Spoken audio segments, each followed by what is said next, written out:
few days ago, I've mentioned about June festivities. I mentioned the topic when I was speaking about idolatry and that the Christian should not take part of this kind of celebration. And I didn't go deep into the topic because we were not talking about it, but many asked about June festivities. I'll read a few questions. You, Bishop, spoke about June festivities and I really enjoy them. They're very fun. But is it a sin to attend June festivities? Another question is, what is the problem in taking part in June festivities? Is it a sin to take part? The traditional dance. It has been a while I haven't heard this name, quadrille, related to June festivities. It took me back to my school days. Indeed, I would be part of the quadrille in the June festivities, which was a traditional dance done in schools. But it's been a while I haven't heard this name related to June festivities, because quadrilles in Portuguese also means criminal organizations. Anyway, what is the issue regarding the June festivities? I want to make a remark for the people who follow us and who are Catholics, because what I will say here is not to attack you, but I will speak about history. And it's good for you to do some research. It's good for you to know the root of things. So what I will say here, it's not my opinion or the evangelical or Catholic opinion, is a fact of history. Let's go then. The June festivities, which are celebrated in June. Why in June? Here we start.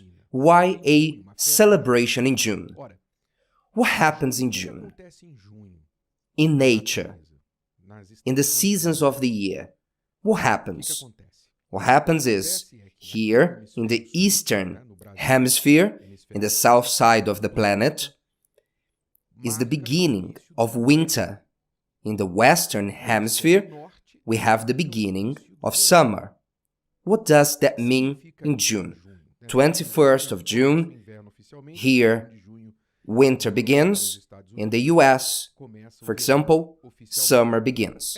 These June festivities are related to the pagan festivals that celebrated the summer solstice, there in Europe especially. What is a solstice?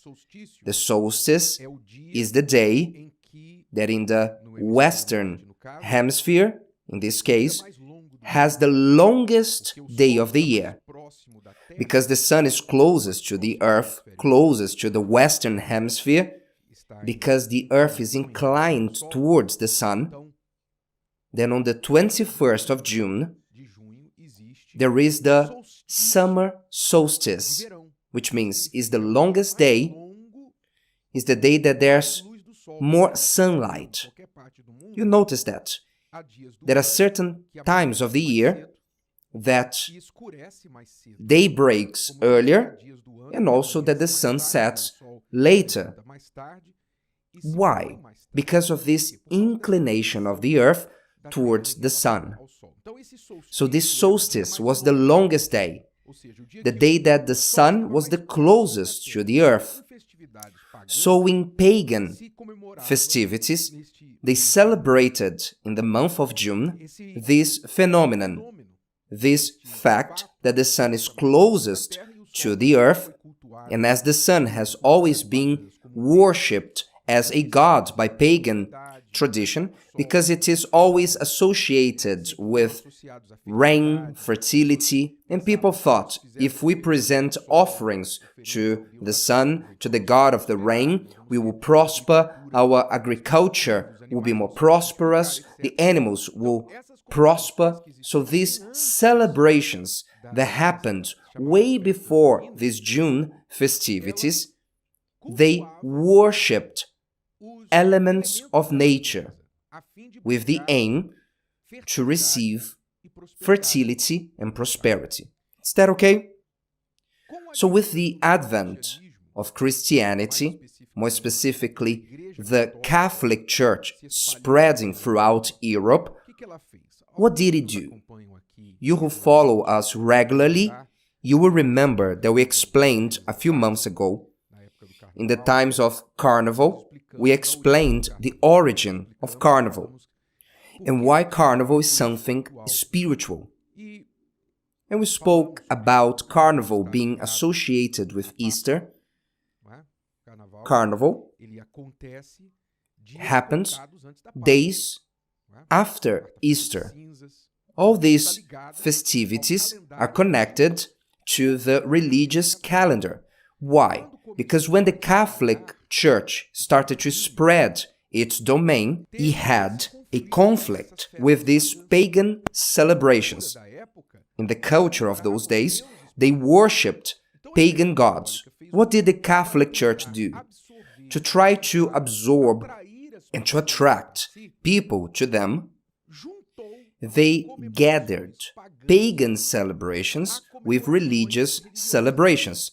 They mixed both things. It's what they call religious syncretism. Syncretism comes from syncing things.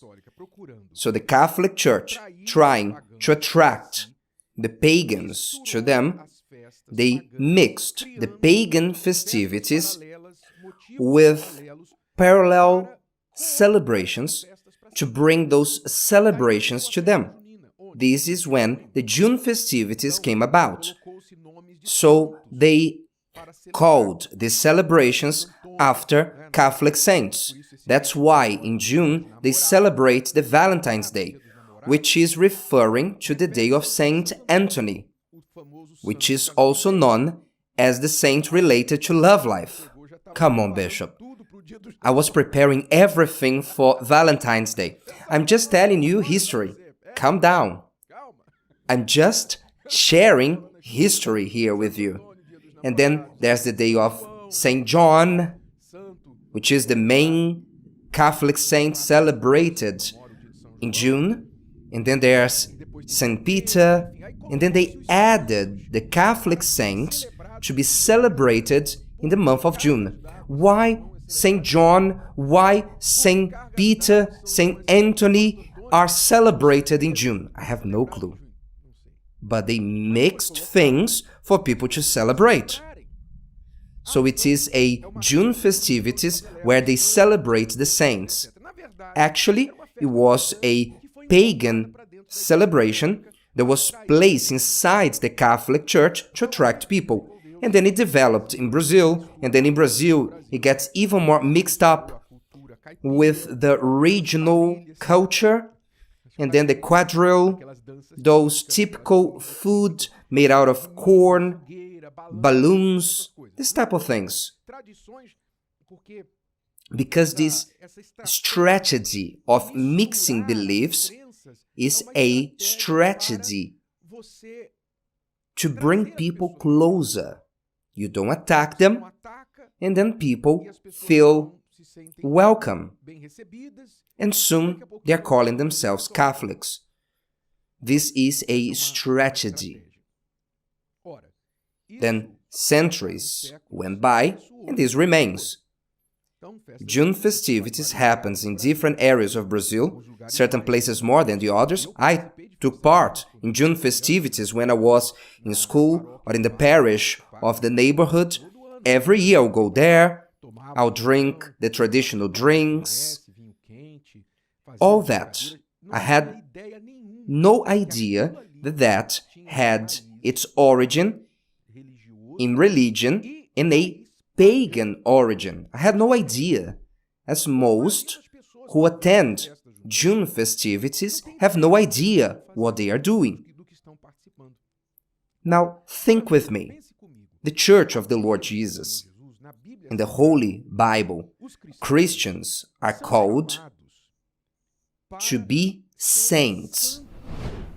In other words, to separate themselves Saint is not John or Saint Peter. Saint in the Bible are the living Christians who separated themselves from the world, from the pagan ways, to serve God, not because they are better. Saint does not mean I'm better than you. No, it means I choose to separate myself from what does not please God, and I have no doubt or whatsoever that it does not please God for me to be part of a celebration that has its roots in pagan traditions. You know that every celebration has a reason to be. So if the reason for that celebration is a saint made out of wood, plaster, or metal, a pagan god, God the sun, God the moon, whatever it's called, I'm certain that my God, who called me to be the light of the world, I am the light of the world. Jesus is the light of the world and also called his servants the light of the world. I don't need to worship the sun.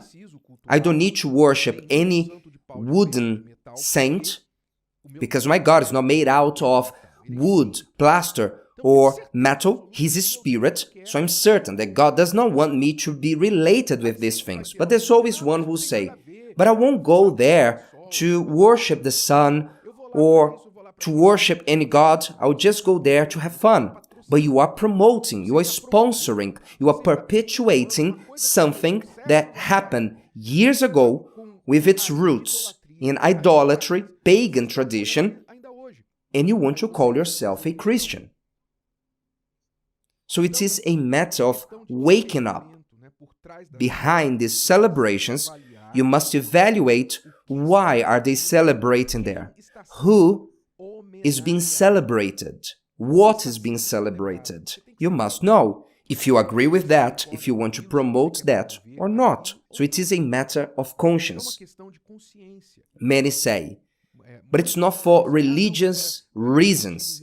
It's because of my family, I like to take my family, the neighborhood gathers together, so on and so forth. Pay attention. If you read the letters of the Lord Jesus to the churches in the book of Revelation, the 7 churches, you see that a recurring topic in the letters where Jesus rebuked the churches, which symbolizes the church today and Christians of today and of every time. The recurring reason for those letters were the mixture that they made with local culture. The church lost its essence, stopped being the light, and joined the darkness, stopped sanctifying itself, and promoted the syncretism, the opposite of sanctification. Sanctification means separation. Syncretism means mixture. The church mixed itself. The church brought darkness within to bring people into the church that they may say, I belong to the church. Do you really think that? Which church is that? Because the Christian church has nothing to do with that. If today's video helped you and you know someone that could benefit from it, share it with them, and if you haven't subscribed to the channel, you may do so now. See you later.